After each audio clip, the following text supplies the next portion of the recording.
Trading এ আপনি যদি টিকে থাকতে চান তাহলে আপনাকে অবশ্যই স্টপ লস ফলো করতে হবে। আপনার স্টপ লস যদি ফলো না করতে পারেন তাহলে আপনি কখনোই বাইনারি ট্রেডিং এ সফল হতে পারবেন না। আপনি যত ভালো ট্রেডারই হন, আপনার অ্যাকুরেসি যত ভালোই থাক, আপনি স্টপ লস না মানতে পারলে আপনার ব্যালেন্স ধরে রাখতে পারবেন না। আর ব্যালেন্স যদি ধরে না রাখতে পারেন তাহলে আপনি এখানে ট্রেড টিকে থাকবেন কিভাবে? কারণ এটা হচ্ছে ইনভেস্টমেন্ট প্ল্যাটফর্ম। আপনাকে অবশ্যই ব্যালেন্সটা ধরে রাখতে হবে। আপনার যে ব্যালেন্সটা আছে, আপনার যদি এখানে $500 থাকে বা $200 থাকে, তাহলে আপনার এটাকে টিকিয়ে রাখার জন্য আপনাকে অবশ্যই স্টপ লস ফলো করতে হবে। আপনি যদি দৈনিক $20 একটা অ্যাকাউন্টে, সরি, $200 একটা অ্যাকাউন্টে আপনি $20 বা $30 স্টপ লস দেন, এই স্টপ লস হিট খাওয়ার সাথে সাথে আপনার ট্রেড বন্ধ রাখতে হবে। স্টপ লস যদি আপনি ভেঙে দেন তাহলে আপনি ব্যালেন্সটা টিকিয়ে রাখতে পারবেন না। সো বাইনারি ট্রেডিং এ অবশ্যই স্টপ লসটা ফলো করবেন। আর দ্বিতীয়ত হচ্ছে আপনার মানি ম্যানেজমেন্ট। মানি ম্যানেজমেন্টটা খুবই গুরুত্বপূর্ণ। আপনি যদি $1 এন্ট্রি নেন, আপনার একটা লস হলে পরবর্তীতে আপনার $2 এন্ট্রি নিতে হবে। $2 লস হলে পরবর্তীতে আপনাকে $4 এন্ট্রি নিতে হবে। মানি ম্যানেজমেন্ট আপনাকে অবশ্যই ফলো করতে হবে। মানি ম্যানেজমেন্ট এবং স্টপ লস এই দুইটা জিনিস যদি আপনি ঠিক রাখতে পারেন তাহলে বাইনারি ট্রেডিং এ আপনাকে কখনোই লস করাতে পারবে না।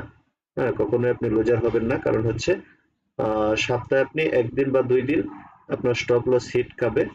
হ্যাঁ, স্টপ লস যখন হিট করবে একদিন বা 2 দিন, হ্যাঁ, বাকি 4 দিন আপনি প্রফিটে থাকবেন। তো এভাবে আপনার ব্যালেন্সটা আস্তে আস্তে গ্রো হবে। আর যদি আপনার যেদিন স্টপ লস আপনি ভেঙে দিবেন, আপনার ব্যালেন্স জিরো হয়ে যাবে। ঠিক আছে? তো এইখানে কি করব, এখান থেকে আমরা একটা ডাউনে একটা এন্ট্রি নিব। কারণ হচ্ছে মার্কেটের মুভটা হচ্ছে ডাউন ট্রেন্ড। এখান থেকে আমাদের এখানে একটা লেভেলে আসছে। হ্যাঁ, এই লেভেল থেকে মার্কেট নিচের দিকে মুভ করবে। সো এখানে আমরা $100 একটা এন্ট্রি নিয়েছি। মার্কেটের টার্গেট থাকবে এই এই লাইনটা। হ্যাঁ, এই হরিজন্টাল লাইনে এসে মার্কেটটা ক্লোজ দিবে। সো এর কারণটা হচ্ছে আগের ক্যান্ডেলটা আমাদের যে এই ট্রেন্ড লাইন ড্র করলাম, ট্রেন্ড লাইনটা ব্যাক করছে। যদি ট্রেন্ড লাইনের উপরে ক্যান্ডেলটা ক্লোজ দিত তাহলে আমরা এই ক্যান্ডেল এন্ট্রি নিতাম না। যেহেতু এটা ট্রেন্ড লাইন ব্যাক করছে, সো পরবর্তী ক্যান্ডেল এখন মার্কেট ডাউনের দিকে মুভ নিবে। সো আমরা ডাউনে এন্ট্রি নিয়ে নিয়েছি। ঠিক আছে? তো শেষ পর্যন্ত একটা প্রফিট আসবে। তো এরকম আপনারা শিওর গুলা দেখে দেখে এন্ট্রি নিবেন।